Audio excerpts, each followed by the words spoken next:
Hi guys, welcome back to my channel. Today we are doing a new segment where I'm taking the two newest Hallmark Christmas movies and I'm pitting them against each other to see which one's the best.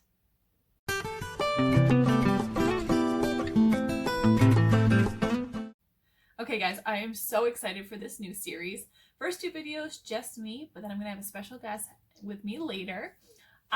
So today's videos that we are comparing are A Chateau Christmas and Jingle Bell Bride. So in my mind, there are 10 things that make a great Hallmark Christmas movie worthwhile. The first two things I really like to look at are the actors and actresses. We're going to look at those in two different ways. Usually the actress is either someone from the 90s or 1000s that you forgot about, and then they have a really, really hot guy. We also have usually a failing family business, a dead spouse, some form of supernatural element, and that's a hit or miss one right there, a child or animal element, family trauma, a small town, a huge big conflict that is usually solved within the last 15 minutes of the movie, and a kiss.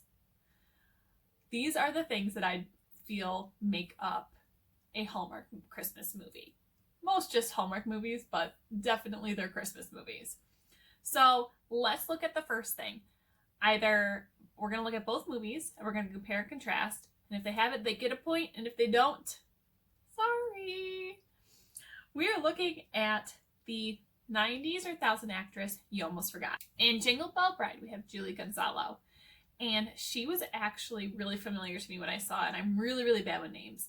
But when I saw it, I was like, man, I've seen her in something. Well, she was the daughter in Christmas with the Cranks. That's the Tim Allen movie. She was in not the newest season of Veronica Mars, but when Veronica went off to college, she was Veronica's best friend's roommate in college.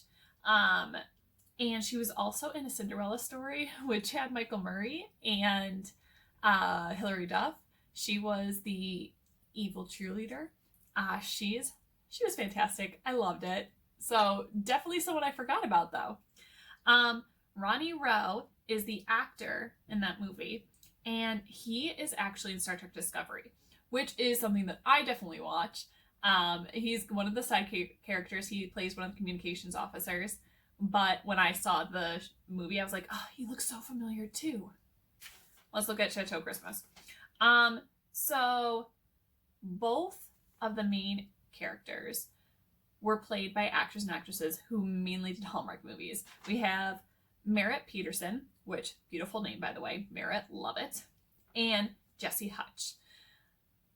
I've never heard of either of them. So the next thing we're going to look at is a small town, okay? Both of these movies have small towns associated with them, but in Jingle Bell Bride, most of it takes place in a small town. Basically, the main character, played by Julie, is from the big city, which I also feel like is a token of a Hallmark movie, and she has to go to this little tiny small town in Alaska to find Jingle Bell flowers for a bride she's working for because she's a party planner. And that's where the small town aspect comes in. Now, for Chateau Christmas, the chateau, I guess, is technically in a smaller town, but they didn't really clarify any of that. There was no mention of the small town life, no mention of someone going somewhere else. Also, the main place it takes place is at the chateau, which is this big, elegant hotel, basically, and I don't deem that a small town aspect. So I really don't think it had that small town aspect in my head. A failing family business. So in Jingle Bell Bride, we definitely had that. They were worried about their town. They were worried about the jingle bells. They were worried that they weren't producing enough. And the son or the grandson in that story came home specifically to help his grandmother for that. So I think that definitely is a great failing business aspect. In Chateau Christmas, we had a failing business, kind of.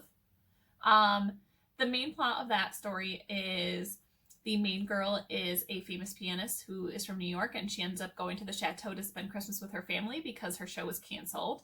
And the main guy, he's there to help the owner of the Chateau with the Chateau's failing Christmas concert, basically.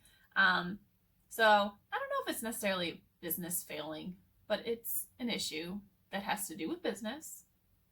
So we have that. Next thing we're going to look at is a dead spouse.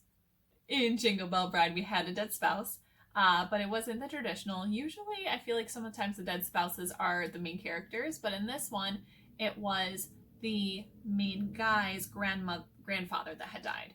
And that's one of the reasons why he came to help his grandmother out. In Chateau Christmas, the dad of the main character was dead. And that actually helped the storyline a lot because it helped her produce the song at the end that she ends up playing, and it brings everything together. It's wonderful. A supernatural element. None. A child or animal element. Both of these had children in them to help move the characters along. In Jingle Bell Bride, we had the nephew of the main guy character. And he was there, and that was about it. There was nothing else really. He was just there. I don't think there was much purpose for him except they usually have that element in there. In Chateau Christmas, the main girl character's niece is in there. And the niece is also just kind of there. She really doesn't play a big role in that film either. The big conflict. So in Jingle Bell Bride, the woman has to get back to New York so that she can be there for the wedding of the person she's getting these flowers for, right? Well, some of the bigger conflicts is she can't fly out. And because she can't fly out, she's stuck in this little small town in the middle of nowhere, Alaska, until she can. And because of that, one of her co-workers tries to steal the bride away from her and succeeds. And one of the other things that happens is she ends up just barely making it. They open up the airport especially for her. The small town made it work so she could get back to that wedding in time with those flowers. And of course you have the main actor or the main guy who's like, oh, I can't believe she's left. I'm so sad. Oh, I love Hallmark movies. In Chateau Christmas, like I mentioned before, the big thing that happens is that they're trying to put together this Christmas show, and the main girl and the main guy are working together to put this Christmas show together. And one of the things that happens in the movie that you find out is that they used to date. And one of the reasons that they didn't date or they broke up is because she wanted to go on and work her career, and he wanted her to ask him to go with her, and she didn't. So after a while, the feelings start coming up again, and it seems like they're going to fall in love. And she's like, this is not going to work because I have a life where I travel, and that really, like, having a relationship doesn't make sense. I just don't want to hurt him again. So they kind of de-mesh, and that is the big conflict in that movie. So really nothing too crazy. In all honesty, it kind of makes a lot of sense because if it were real life, which Hallmark movies don't tend to reflect that, you would have these big things happen like that. And the last thing, a kiss. Oh, so I was really, really enjoying Jingle Bell Bride. It was the first movie I watched of the new ones. It was very classic Hallmark movie, and at the end, the guy flies into New York from his small town in Alaska, takes a big job, and here she is, and she just turned down the big promotion because she wants to stay closer to home, and she tells her family that, and they're at the wedding, and the wedding gets the flowers, and the bride's in tears, and everyone is happy, and then you see the guy, and he's there, and you're like, yes, Hallmark Christmas kiss! And there wasn't one. I don't think I've been more disappointed in a Hallmark movie than I was in that moment. I was like, you guys were doing so well. The story somewhat made sense. There was no really random craziness happening, except for the whole plane thing at the end. But you made it work. You made it work. You also had really good side love stories that I enjoyed. And then there was no kiss.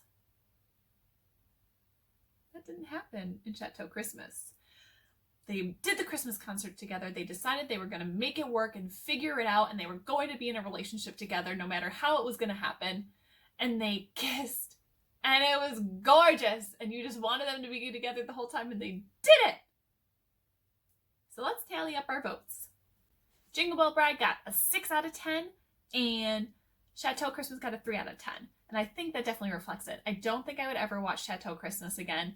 The storyline was just kind of meh, which I feel like sometimes Hallmark movies are that way. No offense, Hallmark, I love you guys so much. But Jingle Bell Bride had almost every single element that I need out of a Hallmark Christmas movie, the good feel Hallmark Christmas movie. Thank you so much for watching. I hope you guys enjoyed, and we'll see you next time. Bye, guys.